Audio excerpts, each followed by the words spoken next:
Moses, toe hy by die braambos kom,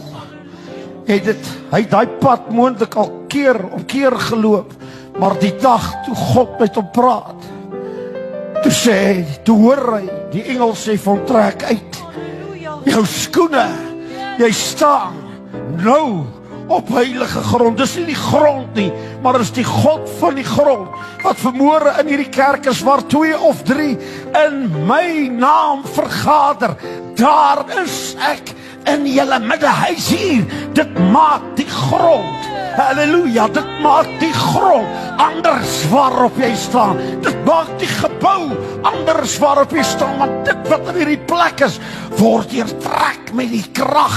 en die salwing van die Heilige Gees. Het God 'n afspraak met jou, want wanneer die punte tussen die godheid en die natuur by mekaar kom en jy staan op die regte plek en jy besef waaroor dit gaan. Hoor mooi, toe Moses die ontmoeting by die braambos gehad het, toe verander